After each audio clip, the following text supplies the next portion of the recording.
Good day. I am Aaron Wolf, Adobe Connect Product Specialist with Carahsoft.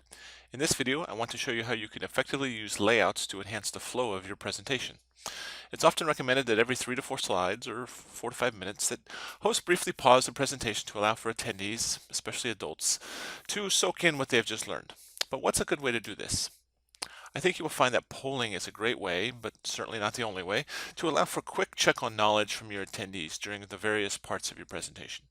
And using layouts in Adobe Connect is a great way to not only add in polling questions, but retain a smooth and seamless flow of content throughout the entire duration of your presentation. Let me show you how this would work. So here's my presentation in my Adobe Connect room, and I'm driving along with my session, maybe even turning on my drawing features and coming in here and annotating accordingly. And at various points in my presentation, I might stop and say, okay, what questions do you guys have so far? Is this material making sense? What questions do you have? Bring in polling questions. I'm using a different layout now, but I'm bringing in those polling questions very easily. But based on the information I get back from these polling questions, whether a majority of the class it makes sense to them, I will continue on with the material, or I might go back and review what we've just talked about.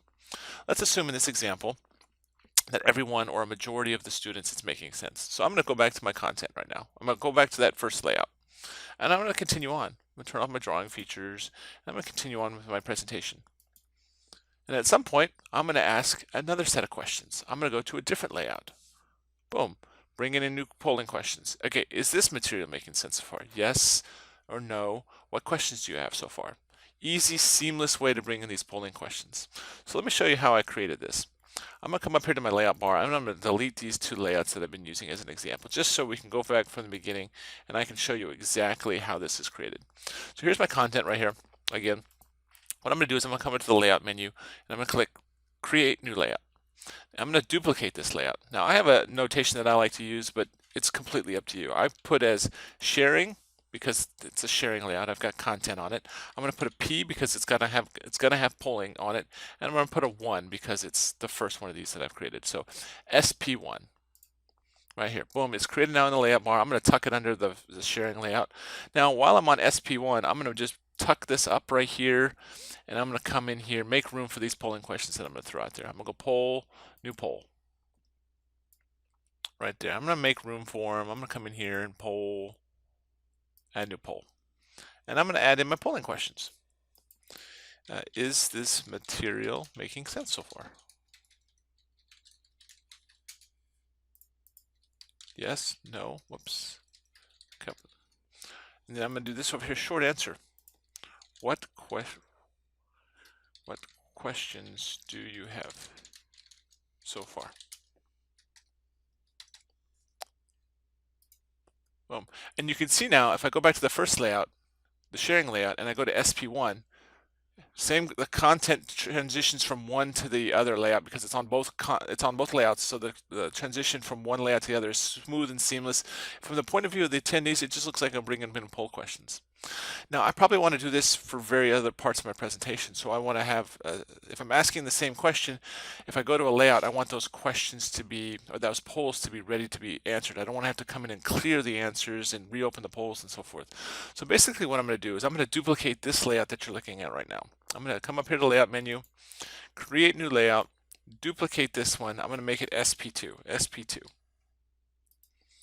While I'm on SP2 now, I'm going to come in here and I'm going to use polling questions. I'm going to go no poll and new poll. Same question though. What is this material making sense so far? Yes, no. This will be short answer. What questions do you have so far? Open. So open and open right now. And the effect that looks like is, again, so if we go back to the beginning, here's my content, driving my content around. I'm on the sharing layout, the very top layout in the layout bar, as you can see over here on the far right. Now, when I bring in those first sets of questions, I click on SP1. Bam. Right there, they would answer them accordingly, and then we would go on. I'd go back to the sharing layout to continue my layout, my presentation. Next set of questions, SP2. Notice these questions are already cleared because it's the same question, but it's in a different poll. So the question's already cleared. I don't have to waste time coming back here and ending the poll, clearing the answers. It's already open and available for me to ask that question. Saves time. Again, we're wanting to make this a smooth and seamless transition from one part of our presentation to the other. Once, based on these polling questions, I might go back here and so forth. And lastly, if you want to, you can do the same kind of concept if you want to bring in a piece of content that reinforces the piece of content that you're already working off right here. For example, this PowerPoint presentation, maybe I've got a video that helps reinforce it. What I'll do is I'll just come over here, creating a new layout that's got my video on it now. My content is retained right here, and I might actually come in here and I might resize this up a little bit. But now I can play a video right here that helps reinforce my presentation right there.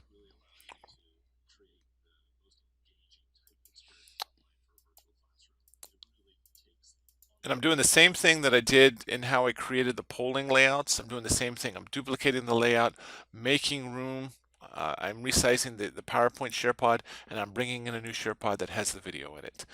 Very, very simple. In fact, I can go ahead and show you how I did that and so forth. So I'm going to hide. I'm going to actually just delete this layout right here. Here's my sharing layout. Make a copy of it right here. In this example, I go sharing video 1, right? Now in SV1, I come over here and I just make room for it accordingly, bring in a new SharePod right there. This one's already been loaded, so it's a little bit quicker for me to bring it in, but I would just do that accordingly. And then now the transition from here to here is very smooth and seamless. I can present both pieces of content at the same time, which is really an effective way to have a smooth and seamless transition of content from one part of your presentation to the other, just using these different layouts. That's all we're doing.